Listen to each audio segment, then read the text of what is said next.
Hello guys, welcome my new blog. আজকে আমি আপনাদের নিয়ে আসলাম ঢাকার আন্তর্জাতিক বিমানবন্দর বা হযরত শাহজালাল আন্তর্জাতিক বিমানবন্দর। এখানে প্রতিদিন হাজার হাজার মানুষ আসে এবং যায়। কারো সুখ বা কারো দুঃখ, উপরের যারা যায় তাদের একটু চোখের পানি ঝরে এবং নিচ দিয়ে যারা আসে তারা খুশির আবেগে আপ্লুত হয়ে তাদের আত্মীয় স্বজনকে তারা গ্রহণ করে। কিন্তু একটা বিষয়, দুঃখের বিষয় যে এখানে বেশিরভাগ লোক যারা আসে এটা রেমিটেন্স যোদ্ধা বা প্রবাসী, যারা প্রবাসে কাজকর্ম করে থাকে এবং তারা বিদেশি ডলার বাংলাদেশে পাঠায় দেয়। এতে করে কী হয়, দেশের অর্থনৈতিক চাকা চাঙ্গা হয়। আখের শেষ কথা যেটা দুঃখের বিষয় এটাই যে ওই প্রবাসী যারা আসে এবং যায় তাদের কোনো কদর নেই এখানে। যে ভিআইপি যারা আছে, দেশের ভিআইপি যারা আসে তাদের জন্য একটা যে রুট আছে, কিন্তু এই প্রবাসীরা যে দেশের জন্য এতটা কষ্ট করে দেশের রেমিটেন্স পাঠায় এবং তাদেরকে রেমিটেন্স যোদ্ধা হিসেবে ঘোষণা করা হয়েছে, কিন্তু তাদের বেলায় কোনো গুরুত্ব নাই। তবে এটা উচিত সরকারের বা প্রশাসনের যে রেমিটেন্স যারা পাঠায় বা প্রবাসী যারা আছে এর জন্য একটা রুট থাকা দরকার। তার কারণ এখানে প্রবাসীদের কোনো মূল্যায়ন নাই, আসলেও কোনো মূল্যায়ন নেই, গেলেও কোনো মূল্যায়ন নেই। তবে বরঞ্চ আরও যা উল্টো হয় সেটা হলে তাদের লাগেজ কাটা পড়ে বা লাগেজ থেকে তাদের মূল্যবান জিনিস চুরি হয়ে যায়। এতে কোনো বিচার বা তৎক্ষণাৎ কোনো বিচার হয় না। এখানে যে লাগেজ থেকে যে জিনিস চুরি হয় বা লাগেজ কাটা হয়, এটা যারা লাগেজ ডেলিভারি করে ওখানেই এটা হয়ে থাকে।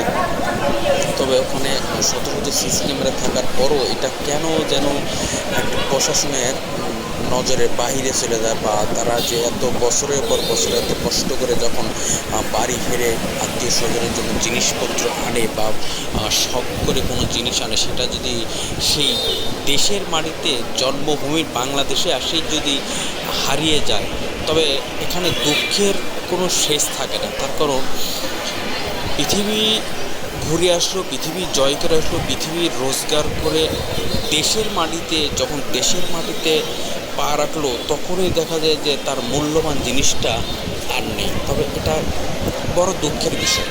এটা হামেশাই প্রতিদিন এই বিষয়ে ঘটে থাকে। প্রশাসন থাকে, এয়ারফোর্সের লোক থাকে বা এয়ারফোর্সে যারা আছে তারাও থাকে, কিন্তু এটা এত বাহিরের লোক গিয়ে এটা করেন। তবে এখানে প্রশাসন আরও এক কড়াকড়ি নজরদারি করলে হয়তো বা প্রবাসীদের জিনিস তো সেফ হয় বা তাদের লাগেজ বা তাদের মূল্যবান সম্পদ জিনিস যারা আনে সেসব জিনিসগুলো সেফ হয়। তবে এই বিষয়ে উপরোক্ত কর্মকর্তা যারা আছে তারাই ভালো বুঝবেন, তারাই ভালো জানে যে এটা কেন হয়। হরহামেশাই লাগেজ কেটে জিনিসপত্র সরানো হয়, এটা প্রতিনিয়তই টিভিতে বা মিডিয়াতে পেপার পত্রিকায় পাওয়া যায়। শুধু প্রবাসীদের লাগেজ কাটা হয়, কিন্তু ভিআইপি যারা আসে বা যায় তাদের তো আজ পর্যন্ত কোনো এমপি মন্ত্রীর লাগেজ তো কাটা হয়নি। তাহলে প্রবাসীদের বাহিরেও কষ্ট, দেশে এসেও কষ্ট কেন?